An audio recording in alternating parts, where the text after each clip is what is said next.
This story was shared anonymously. Discretion is advised if minors are listening. It was 1999. I was in a town in the state of Puebla, a small village located east of the city. Part of my family had moved there because Puebla was no longer like before. One afternoon I was having dinner with my cousin Maria very close to the Franciscan convent in that town. Suddenly one of the people there said, "God there! The witches are coming." This same woman quickly left the place. Near the village there's a hill, and from there you could see how some balls like burning straw would descend. I just watched how everyone ran from the square to their homes. I really didn't understand what was going on. I am originally from Mexico City, so I was a bit skeptical about what I was seeing.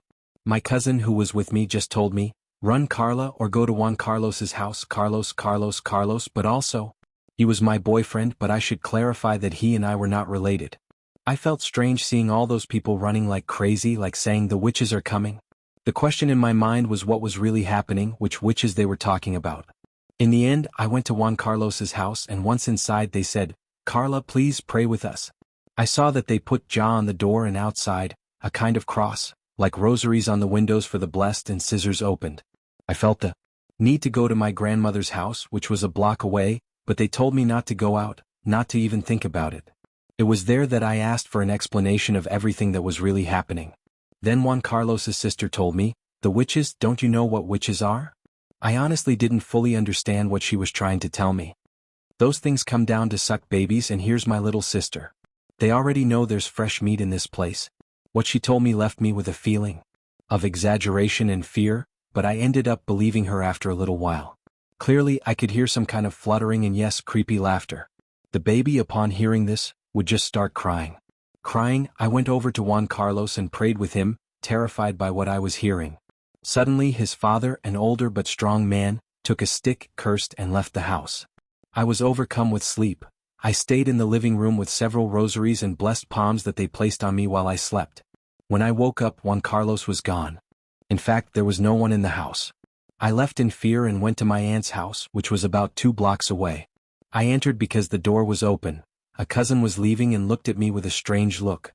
I asked him, "What's up?" and he said, "Where the hell have you been?" I explained that his sister had told me to go to Juan Carlos's house. He just said it was fine and left.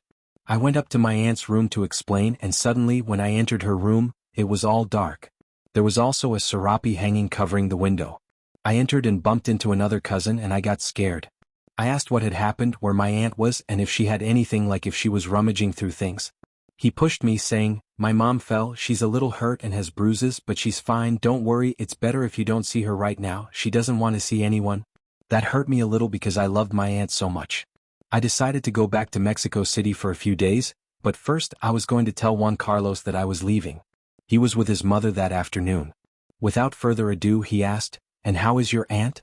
I told him that my cousin said she had fallen, but she was fine, so I was going to leave for a few days to not be a bother. The lady laughed quietly, saying, "If your aunt fell, or rather they fell?" I asked her what she was talking about, and Juan Carlos just told her to keep quiet, and then he took me to the bus terminal. I came back after 15 days and my aunt was still recovering. She was limping and bruised in several places. I went to see Juan Carlos. His door was opened by another one of his sisters. She said directly, "Carla, your aunt is the witch." I didn't even say hello, and I replied with another question. "What are you talking about?" I went in and Juan Carlos wasn't there, but his mother told me to go to the kitchen and told me a lot of misdeeds that my aunt had done. She spoke about my cousin Maria. I couldn't believe such an atrocity, but everything contradicted my aunt's perfection. My cousin and I had strange behaviors, but I never paid attention to that. After that, my relationship with my aunt broke because, obviously, I no longer saw her. In fact, she kicked me out of the house and I had to go live at Juan Carlos's house. Everything exploded when I saw that she was cooking, and I saw her take a bag from one of the pots and pour some powder in. I swear it was white powder. I asked my aunt what she was doing, and from there, everything changed. The relationship we had took a drastic turn because apparently my aunt didn't have everyone quiet and dumb. My aunt ended up as the victim and I became the bad one. She literally poured powder into the, yes, food for everyone, including her children, my cousins. I also discovered that she was having an affair with her brother-in-law and that she had given him some sort of tea, which made this man act like an idiot. The icing on the cake was when she started searching for the powders, but I had already thrown them away. That literally made her act like a caged animal. After that, one Sunday when I was about to leave for the federal district, my cousin's wife told me, "Come and eat the stomach." I'm not really into that, but I didn't like it at all. However, it was so strange that I could have eaten it and asked for another plate because, honestly, I'm not really into eating meat. My aunt, who was never at my cousin's house, was watching me as I ate each bite of that stomach. As the days passed, my stomach started to swell. Anything I ate made me sick, I had heartburn, I ended up vomiting it, and every day that stomach became more prominent. Then I broke up with my boyfriend I had there, and I had no reason to stay, but before that I had fallen out with my family, labeled by rumors about my aunt being a witch. About 2 months later, I shaved my head, and even then, because of what I did, I had terrifying dreams. I would see people lighting candles or tapers as if they were holding a wake for a deceased person. Little by little, I stopped eating because I had no more appetite. I only drank milk and lots of water. My family thought I was anorexic and even took me to a specialist on those matters. However, I kept on, now unable to sleep. I was thinner, bald, and strange and very, very quiet. One day in July, I started feeling dizzy, so much so that I couldn't get out of bed. I also wanted to eat but couldn't, and I wanted to sleep but even less. That day, a friend of my mother's came and said, "Oh, comadrita, look at how your daughter is. We should take her to my comadre because I think they're doing something to her." That same day they took me. I must say that I could barely walk, I practically couldn't, and my legs felt twisted. I was at the point of starting to drool. We went to see, and when they saw me they said, "Ave Maria, this woman is very bad." What did they did to me? My mother explained little by little that I had stopped eating, sleeping, and going out, and that I had become very strange to everyone. Then the person said, "Your daughter is in very bad shape, so much so that I can't even help her. This is magic and they want to see her dead." They gave me something to eat. It was already very advanced. My mom, obviously, was scared, and they gave me a salt that I had to drink and it would remove everything in my stomach. She approached me and said, "Daughter, when you drink this, things will go down. You're going to get very, very sick. Put yourself in God's hands because they want you very cold." I didn't understand it, but it felt like a stupid daze and I couldn't speak, and my gaze was like that of someone whose mental faculties were deteriorating. Inside, I was begging for help, telling myself I couldn't speak and that I felt like I was going to die. We arrived at the house, and before sleeping I took the salts, and it was the worst night of my life. It was a very bitter and disgusting salt. I started to feel very dizzy, and after that I don't remember anything else. I think I fainted because what I saw truly terrified me. I had a fever and I was sweating excessively. That day it rained like in a horror movie. My mother was by my side watching how I reacted. I would open my eyes slightly and fall back to sleep. In one of those dreams, I clearly saw my bed. I was there surrounded by 4 candles, and they were holding a wake for me like I was dead. There was also a woman dressed in Tijuana who mocked my mother and me. When I saw this, I felt like I was dying, and my mother started calling me and moving me because I literally couldn't speak. I woke up and began to cry, and my mother was desperate because not a single word came out of my mouth. She hugged me and I fell into a deep sleep. The next day was Saturday, and my older brother entered my room and said, "No, what the hell happened to you? Who the hell did this to you?" I couldn't answer, so he called my mother and said, "Let's go to Paula, Mom, my sister's going to die, don't you see? She can barely move." They took me to Paula's place in the Roma neighborhood, and I walked like I had polio. They told me I looked like a baby who couldn't speak. My gaze was vacant when Paula saw me. She said, "What the hell did they do?" She grabbed me and said, "Tell me who wants to kill you." Inside, I was screaming for help and I started to cry. My mother and brother cried because I really couldn't speak at all. She gave my mother some jar candles and told her to clean me when they exploded, because they were definitely going to explode. She said, "This high magic they are doing, don't waste time, take her to this man on Monday. Tell him you're coming from me, and they will attend to you." The girls shouldn't waste time. When I got home, I tried to clean myself with the candles, and when I lit them, I turned around and all 3 candles exploded. I prayed, and when they exploded, I felt like I was being freed from something. Then I told my mother, "It's my aunt, it's her, along with her damn Tijuana witches. I saw her. Mom, please help me, I feel like I'm going to die and I don't want to." I did everything Paula told me, I surrendered, and finally I was able to sleep. Sunday was normal and I called Paula and she told me she truly cared about me. Dead, but someone very powerful was protecting me, and it was one of my ancestors. Obviously they were no longer in this world because they were deceased. Monday came and we went with Ricardo. It was the usual metro ride and we entered a neighborhood, but as I walked to his house I looked so strange, so ugly and sad. Also, I was bald because my hair wasn't growing and I was extremely thin. I didn't even know how I was walking with those thin legs that looked like they were going to break. Then we arrived and Ricardo said to me, "Who the hell is doing this to you? This is some crazy stuff. Let's see what we do about this nonsense."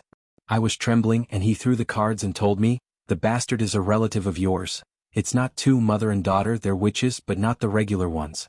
They remove their legs, and the ones working against you are other witches from the Iguana clan because one of them doesn't like you. All of this happened because you discovered their big secret and secretly, you exposed them for what they really are." He kept talking and I asked what I needed to do to free myself from all of this.